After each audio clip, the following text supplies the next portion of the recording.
दिला असा प्रश्न विचारतात, त्यांना तुम्ही काय सांगाल? आशुतोषजी, अति नम्रपणे मी आपल्याला सांगू इच्छितो आणि आपल्यामार्फत महाराष्ट्रालाही सांगू इच्छितो, विद्या प्रतिष्ठान एक इंग्लिश मीडियम स्कूल बाल विकास मंदिर, आता त्याचं नाव विनोद कुमार गुजर बाल विकास मंदिर आहे, तेवढीच शाळा होती. मी 87ला बारामतीत थोडं बहुत राजकारण बघायला लागलो, युथ लोकांना एकत्र करून, आणि मला 91ला खासदारकीची उमेदवारी मिळाली. मला त्यावेळेस तिथं ट्रस्टी केलं. ती पहिली शाळा सोडल्यानंतर विद्या प्रतिष्ठानची 40 एकरची जागा MIDC मध्ये बारामतीपासून 5 किलोमीटर कुणी त्यावेळेस आग्रह करून घेतली. त्यावेळेस अनेकांचा त्याला विरोध होता, अनेकांचा विरोध होता. म्हणजे कोणाचा? इतक्या नाही, आमच्या वरिष्ठांचाच विरोध होता की इतक्या लांब कोण शाळेमध्ये जाणार आहे, कॉलेजला जाणार आहे, 5 किलोमीटर कुणी लोक जात असतात का, आपल्याकडे TC कॉलेज आहे. परंतु मी एखादी गोष्ट मनावर घेतल्यानंतर मी ती तडीच नेत असतो.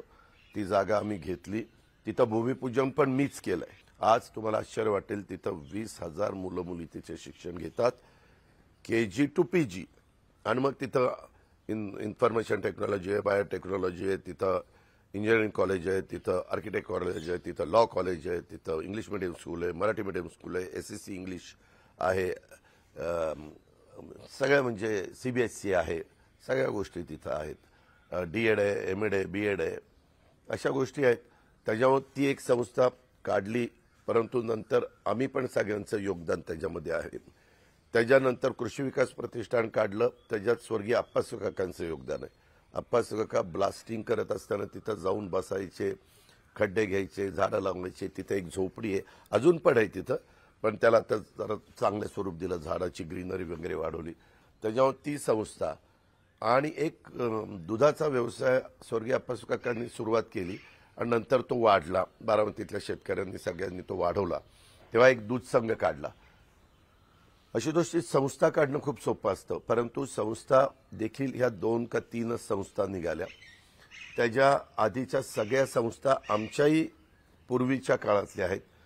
संस्था काढल्या तरी त्याचं पुढं चांगल्यात चालवणं हे पण तितकंच महत्वाचं आहे. हे काही साधं सोपं गोष्ट नाही. मी उदाहरण घेऊन सांगत नाही की एका दिग्गज नेत्यांनी महाराष्ट्रामध्ये खऱ्या अर्थाने सहकारी चळवळ रुजवली, वाढवली, फोफवली, परंतु त्यांनी काढलेल्या जवळपास आज 8 संस्था 8च्या 8 इतक्या वाईट परिस्थितीमध्ये आहे की तुम्ही आश्चर्यचकित व्हाल. एखादी गोष्ट काढल्यानंतर ती पुढं ते वाढवत नेणं, त्याच्यामध्ये भर टाकत नेणं, त्याचा दर्जा चांगला ठेवणं, उसाला दर चांगले त्या ठिकाणी देणं, दुधाचा दर चांगले त्या ठिकाणी देणं, ह्याही गोष्टी तितक्याच महत्वाच्या आहेत. आणि ह्या कुणी केल्या हे बारामतीकरांना माहिती आहे. मला काही श्रेय लाटायचं नाही, मी फार रोखठोक स्वभावाचा कार्यकर्ता आहे. परंतु जे केलंय आज देखील बारामतीमध्ये तुम्ही सहज चक्कर मारा आणि बारामतीमध्ये 67 ते 90 पर्यंत काय कामं झाली. त्याच्यामध्ये अनेकदा महत्वाची पदं, मुख्यमंत्री पदासारखी पण पदं मिळालेली होती. आणि नंतरच्या काळात मी राजकारणात आल्यानंतर काय कामं झाली. काही जण म्हणतात साहेबांनी संधी दिली म्हणून तुम्ही केलं. अरे संधी प्रत्येकाला, मग चव्हाण साहेबांनी संधी दिली म्हणून त्यांनी केलं. चव्हाण साहेबांनी संधी दिली म्हणून केलं. प्रत्येकाला कुणी ना कुणी संधी देत असतं. सुरुवातीला तुम्ही देखील ह्या क्षेत्रात आला, तुम्हाला कुणीतरी संधी दिली. नक्कीच पाठी कोरी असताना कुणीतरी आपल्यावर विश्वास टाकला पाहिजे. परंतु तो टाकल्या विश्वासाला आम्ही खरं उतरलो ना, असं आमचं म्हणणं आहे की आम्ही त्याच्यामध्ये कुठं कमी पडलो नाही. आज माझ्या संस्था नंबर 1च्या संस्था एखादा अपवाद वगळता चाललेल्या आहेत. आता असं राजकारण आहे आणि समोरचा जो उमेदवार आहे आपला नातेवाईक आहे, आपली बहीण आहे. संसद रत्न म्हणून त्यांना पुरस्कार मिळालेला आहे आणि या सगळ्या कामांसाठी, त्यांच्या कामगिरीसाठीच त्यांना हा पुरस्कार मिळाला असा एक दावा आहे. ठीक आहे, त्यांचा दावा त्यांना लखलाप. त्या दाव्याच्या बद्दल अनेकांनी वेगवेगळी स्टेटमेंट काढली, परंतु ते स्टेटमेंट म्हणजे त्याच्याबद्दल मी काही प्रतिक्रिया दिली तर कुणाच्या भावना दुखवतात. मला भावना दुखवून कुणाला नाराज करायचं नाही. लोकशाही आहे, प्रत्येकाला विचाराचं स्वातंत्र्य आहे. यस, तुम्ही तुमचा विचार निवडलात, पण जेव्हा असा विचार निवडून या आधीच्या काळात देखील लोक आपला पक्ष सोडून दुसरीकडे गेलेत, पण आता गद्दार गद्दार म्हटलं जातं. आम्ही गद्दारी केलीच नाही ना. आमचा पक्ष आमच्याकडेच आहे, आमचं चिन्ह आमच्याकडेच आहे. थोडंसं त्याच्यामध्ये कोर्ट मॅटर झालेली आहे, कोर्टाने काही सूचना दिलेल्या आहेत, ती नंतर तारीख पडेल, आम्ही आमची भूमिका मांडणार आहे.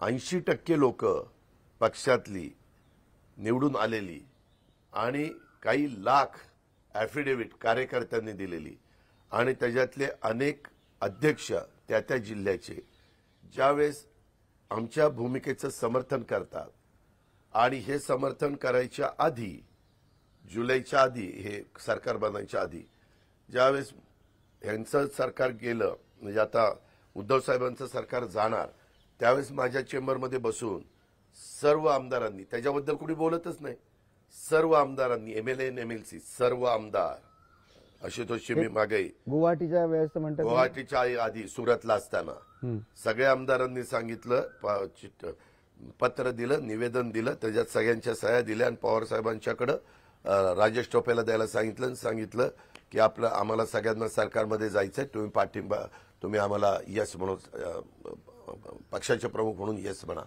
आणि मग आमच्या तिघांची कमिटी केली होती ना, आम्हाला बोलायला सांगितलं होतं. अमितभाई म्हणले की इथं येऊन बोला, प्रफुल्लभाई, जयंत पाटील, अजित पवार, परंतु ते नंतर सांगितलं तिथं नाही जायचं बोलायला, इथनंच बोलायचं. अमितभाई म्हणले अशी महत्वाची चर्चा फोनवर होत नसते, ती समोर बसून करायची असते, मी फोनवर काही बोलणार नाही, आणि त्याच्यातनं ते बारगळलं. परंतु तशा प्रकारच्या अनेकदा घटना घडल्या, तुम्हालाही माहिती आहे ना. अध्यक्ष निवडणुकीत 2014ला बाहेरनं पाठिंबा दिलेला, नंतर तुम्ही राजीनामा दिला, तुम्ही बाहेर बाजूला जाऊन दुसऱ्यावर जबाबदारी टाकायचं ठरवलं होतं. तुम्ही आणि देवेंद्रजींचा जो शपथविधी झाला होता त्यावेळेस, त्याच्या आधी पण झालेलं होतं ते. मी तेव्हा किती जणांचं समर्थन होतं तुमच्याकडे? नाही, त्यावेळेस आम्हाला जास्त, ह्याच्या आधी ज्या गोष्टी घडायच्या त्या फक्त वरिष्ठ ठराविक लोक ठरवायचे आणि त्याची अंमलबजावणी एक मी राज्यातला काम करणारा कार्यकर्ता म्हणून मला सांगितलं जायचं आणि त्याची आम्ही अंमलबजावणी करायचो. तेव्हा बीजेपीला समर्थन देण्याचा विचार होता, विचार होता, म्हणजे बैठक, आशुतोषजी पाटील, त्याच्यात बैठक झाली की ती दिल्लीमध्ये 5-6 बैठका झाल्या, मी त्याचा उल्लेख केलेला आहे. पुन्हा त्याच गोष्टी येत आहेत. आणि आता विरोध होतोय? नाही, आता विरोध होतोय. त्याच्यामध्ये 2017ला त्यांच्यावर जायचं ठरलेलं होतं. आम्ही दिल्लीत गेलेलो नव्हतो, परंतु आम्ही इकडं देवेंद्रजी, सुधीर मुनगंटीवार, विनोद तावडे आणि बहुतेक चंद्रकांत दादा किंवा कोणतरी असतील ते 4, आम्ही इकडनं 4, आम्ही चर्चा त्यांच्याशी केली. कुठली खाती, कुठले पालकमंत्री पद, कधी शपथविधी वगैरे सगळं झालं होतं. परंतु तेव्हा सांगण्यात आलं की शिवसेना आम्हाला अजिबात बरोबर चालत नाही, शिवसेनेला बाजूला करा. अमितभाईंनी सांगितलं तो आमचा 25-30 वर्षाचा मित्र आहे, आम्ही त्यांना बाजूला करणार नाही. आणि त्यांनी बाजूला नाही करायचं. शिवसेना म्हणजे उद्धव ठाकरे असताना? नाही, 2014 ते 2019 ह्यांचा काळ, देवेंद्रजींचा काळ, त्याच्यामध्ये आम्ही सामील व्हायला निघालो होतो.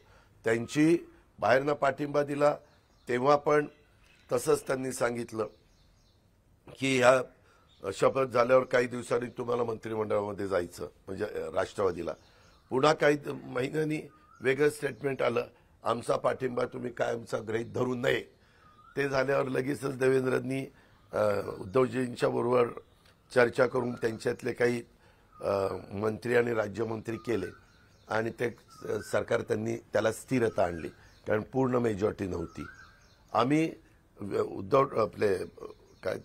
देवेंद्रजींचा सरकारमधले स्पीकर बनवत असताना आम्ही इनडायरेक्ट त्यांना सपोर्टच केला. आम्ही तटस्थ राहिलो. तटस्थ राहिल्यावर आपोआप समोरच्यांचं मतदान होत असताना त्यांना जेवढी मतं पाहिजे होते निवडून आणण्याच्या करता विधानसभा अध्यक्ष तेवढी त्या ठिकाणी मिळाली. आणि आता काहींना प्रश्न, आता मी बोलल्यानंतर काही जणांना प्रश्न विचारतात, म्हणजे साहेबांनाच प्रश्न विचारतात, त्या म्हणतात ती माझी स्ट्रॅटेजी होती, शिवसेनेला बाजूला ठेवण्याच्या करता, सरकारमधनं शिवसेनेला बाजूला ठेवण्याकरता ती स्ट्रॅटेजी होती, म्हणून मी बाहेरनं सपोर्ट दिला. त्यांनी काही केलं की स्ट्रॅटेजी, आम्ही काही केलं की गद्दारी. हा कसा न्याय होईल? हा काय न्याय होऊच कसा शकतो? एक त्रयस्थ म्हणून तुम्ही विचार करा, असं नाही ना. पण तो म्हणजे आता परत तुम्ही म्हणाल की जुना विषय निघाला, पण तुम्ही गेलाच देवेंद्रजींबरोबर आणि परत पाठी आला. अहो, त्या संदर्भामध्ये जे काही घडलेलं होतं त्यावेळेस चिडाचिडी झाली. खरगे साहेबांचा जवळचा शाब्दिक चकमक तिथं झाली. तिथून जाताना मला आणि प्रफुल्लबाईंना नेहरू सेंटरमध्ये वर सांगितलं की आता आपलं जे ठरलेलं आहे त्या पद्धतीनं घ्या करून, हे काय ऐकत नाहीत, हे नीट चर्चा करत नाही, आता पुढे जावा. आणि मग मी तिकडनं उठलो आणि देवेंद्रकडे गेलो. देवेंद्रांनी राष्ट्रपती राजवट आणलेली होती. राष्ट्रपती राजवट कुणामुळे आणली हे देवेंद्रजींना विचारा. ती उठवायची म्हणून ही स्ट्रॅटेजी होती असं पण नाही, तसं नाही. त्याच्या संदर्भातले तशी अजिबात नव्हती. मी तसा दुटप्पी वागणारा कार्यकर्ता नाही. तिथं सांगितल्यानंतर तिकडनं सांगितलं की उद्या सकाळी 8ला, जे म्हणतात ना पहाटे म्हणजे 8 वाजता. आणि अजून पण 8 वाजले नाही, आता 7 वाजले. 7. पण हे सगळं खरं आहे का की तुम्ही गेलात मग राज्यपाल ऑफिसला अगदी कमी कालावधीमध्ये सांगितलं आणि हा नाही, आम्ही सांगायचं झटक्यात सगळं झालं हे? आम्ही सांगायचा प्रश्नच आहे. रात्री सांगितलं. देवेंद्रांनी दिल्लीला फोन केला, त्यांना विचारलं. त्यावेळेला की आम्ही राष्ट्रपती राजवट उठवतो. राष्ट्रपती राजवट उठली. आपले त्यावेळेसचे गव्हर्नर कोश्यारी साहेब पहाटे 4लाच त्यांची सुरुवात व्हायची कामाला. त्याच्यावर त्यांनी सांगितलं की 8 वाजता आपण शपथविधी घेऊ. 8 वाजता शपथविधी घेण्यात आला. आणि तेव्हाही पण तुमच्यासारखा फायर ब्रँड लीडर एकदा गेलेला पाठी कसा? ऐका ना, तेव्हा गुप्त मतदान आमचं नेहमीच असायचं. गुप्त मतदान झालं असतं, ते कोर्टात घेऊन त्यांनी ओपन मतदान आणलं. त्याच्यामध्ये काँग्रेसने पुढाकार घेतला होता, कारण काँग्रेसच्याही आमदारांना सगळ्यांना की आपण सरकारच्या बाहेर राहिलो तर आपला पक्ष राहणार नाही, आपण आपले आमदार राहणार नाही, सगळे इकडे तिकडे जातील. तुम्ही साधा विचार करा ना आशुतोष पाटील. त्याच्यामध्ये शिवसेनेच्या बरोबर काँग्रेस जाईल असं तुम्ही कधी आयुष्यात विचार केला होता का? सोनिया गांधींनी ते काँग्रेसचे आमदार कुठं बाहेर राज्यात गेलेले होते, बहुतेक राजस्थान किंवा कुठेतरी असतील, मला आता आठवत नाही. आणि तिथून प्रत्येकाशी फोनवर त्यांनी बोलले. आणि मेजॉरिटी आमदारांनी सांगितलं मागं 5 वर्ष आमची काय अवस्था झाली, आम्ही कसं टिकलो, आम्हाला कुणी मदत केलेली नाही, आम्ही पक्षाच्या चिन्हावर निवडून आलेलो असेल तर आम्ही आमचे सर्वस्व पणाला लावले. आता पुन्हा 5 वर्ष आम्ही जर विरोधी पक्षात बसलो तर आमचं भागातलं राजकारण संपेल. विकासाशिवाय आम्ही त्या ठिकाणी टिकू शकत नाही. आमची इच्छा आहे की या सरकारमध्ये गेलं पाहिजे. त्याच्यामध्ये तसं झाल्यावर हे सरकार आलं. आणि त्यावेळेस गुप्त मतदान झालं असतं